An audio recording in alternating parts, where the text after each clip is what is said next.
بسم اللہ الرحمن الرحیم۔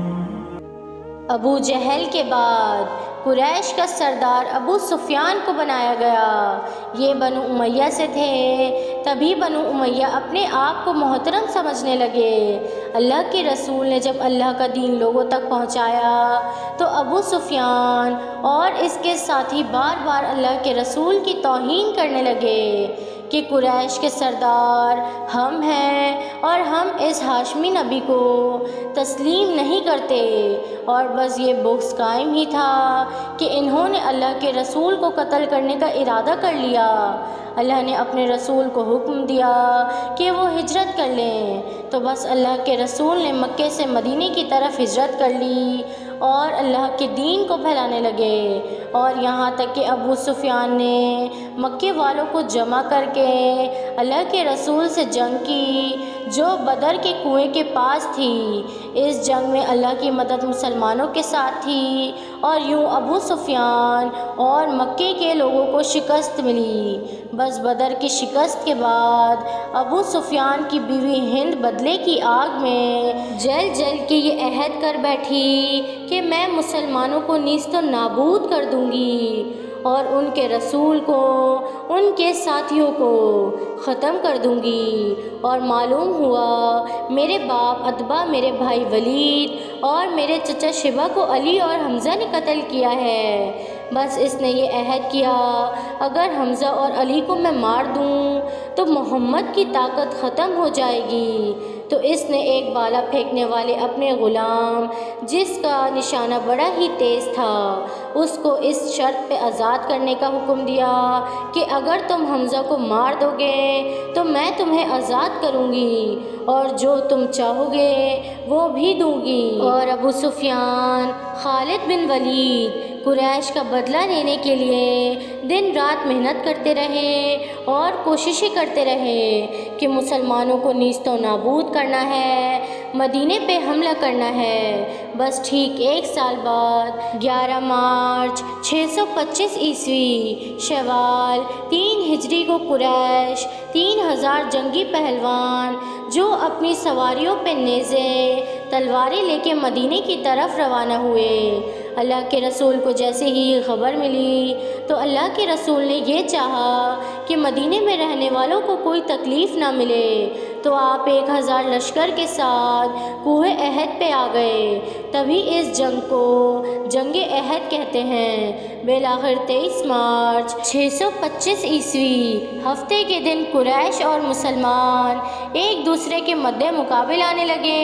اللہ کے رسول تمام اصحاب کو پہاڑ کے چاروں طرف اپنی اپنی جگہ سنبھالنے کے لیے فرما ہی رہے تھے کہ اتنی دیر میں خزرج قبیلے کے سردار عبداللہ ابن ابی اپنے 300 ساتھی لے کے مدینے واپس چلا گیا، اور یوں مسلمانوں کی تعداد 700 رہ گئی۔ مسلمان لشکر کے مغربی جانب ایک پتھریلی پہاڑی تھی۔ اس پہاڑی پہ اللہ کے رسول نے 50 تیر انداز کا ایک دستہ متعین کر دیا تھا، اور یہ فرمایا تھا مسلمان جنگ جیتیں یا ہاریں لیکن تم کو یہ جگہ نہیں چھوڑنی، کوئی بھی صحابی شہید ہو جائے لیکن تم کو یہ جگہ نہیں چھوڑنی۔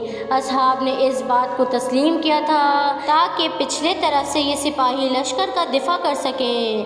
بس جیسے ہی قریش نے مسلمانوں پر حملہ کیا، کہیں حمزہ کی تلوار نکلی، کہیں علی ابن ابی طالب نے اپنی تلوار سے مشرکوں کو فنار کر دیا، یہاں تک کہ قریش بھاگنے لگے اور مسلمان خوش ہونے لگے کہ ہم بدر کی طرح یہ جنگ بھی جیت چکے۔ ابو سفیان کی بیوی نے جب اس منظر کو دیکھا تو اپنے غلام کو کہا تم جنگ کو چھوڑو، صرف حمزہ کو دیکھو، مجھے کامیابی یا ناکامیابی سے کوئی سروکار نہیں، بس مجھے حمزہ کی لاش چاہیے۔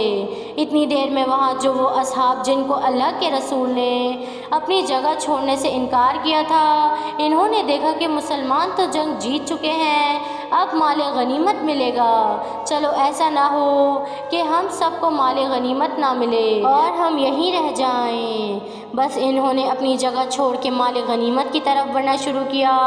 جیسے ہی پچھلی طرف سے درہ خالی ہوا تو قریش قریش کے ایک دستے کے سالار خالد بن ولید نے پچھلی طرف سے حملے کرنے کا ارادہ کیا، اور جیسے ہی وہ اپنے فوج کو لے کر پچھلی طرف سے آیا تو آگے سے قریش اور پیچھے سے بھی قریش، بیچ میں مسلمان کبھی پچھلے کفار سے لڑتے ہیں، کبھی آگے والے کفار سے لڑتے ہیں، اور اتنے میں وہ جو تیر انداز جو جناب حمزہ کا نشانہ لے رہا تھا، اس نے جناب حمزہ کو تیر مارا۔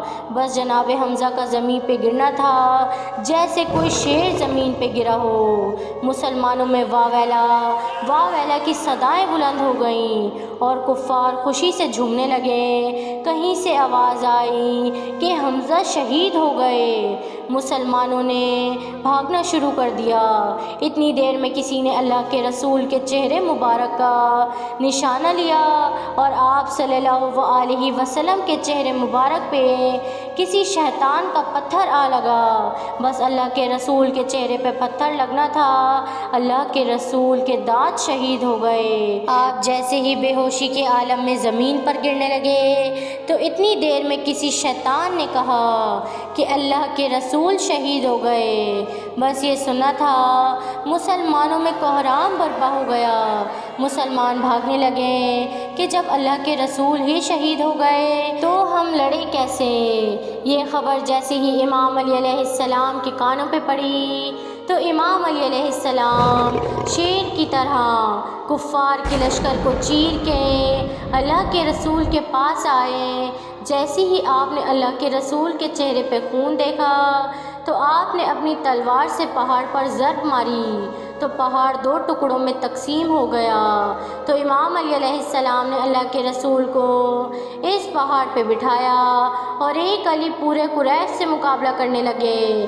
بس ایک طرف علی کی تلوار تھی، علی کی طاقت تھی، اور دوسری طرف قریش کے سارے بہادر۔ بس کسی کا سر، کسی کا پاؤں، کسی کے ہاتھ زمین پر گرتے رہے۔ کفار میں ایک کوہرام برپا ہو گیا، کوئی اللہ کے رسول کے قریب نہیں آ سکتا۔ امام علی علیہ السلام کے رسول کی حفاظت کر رہے تھے کہ اتنی دیر میں امام علی علیہ السلام کی تلوار ٹوٹ گئی۔ بس تلوار کا ٹوٹنا تھا تو امام علی علیہ السلام نے اللہ کے رسول کے چہرے کو دیکھا۔ اللہ کے رسول نے فرمایا، علی تو جس کے نبی کی حفاظت کر رہا ہے، آج وہی تمہیں اس ٹوٹی ہوئی تلوار کے بدلے تلوار دے گا۔ بس یہ کہنا تھا کہ اتنی دیر میں جبرائیل لا فتح الا علی الا سیف اللہ ذوالفقار کہتے ہوئے آسمان سے ذوالفقار لائے۔ بس جیسے ہی اس تلوار کو امام علی علیہ السلام نے ہاتھ میں تھاما تو کوئی ٹھہر نہ سکا اور سب بھاگنے لگے۔ ابو سفیان نے کہا، جاؤ یہاں سے جاؤ ورنہ سب کے سب مارے جائیں گے۔ اللہ کے شیر نے اللہ کے رسول کی اس طرح سے حفاظت کی۔ بس جب کفار بھاگ گئے تو امام علی علیہ السلام نے اللہ کے رسول کو اپنے ہاتھوں پہ بلند کیا اور فرمانے لگے، مسلمانوں، ھذا محمد الرسول اللہ، اللہ کے رسول ہمارے ساتھ ہیں۔ بس جیسے ہی اصحاب نے اللہ کے رسول کو دیکھا، ان کے چہرے مہکنے لگے اور اللہ اکبر کی صدائیں بلند کرنے لگے۔ سلام ہو رسول اللہ کے محافظ، اللہ کے شیر علی ابن ابی طالب پر۔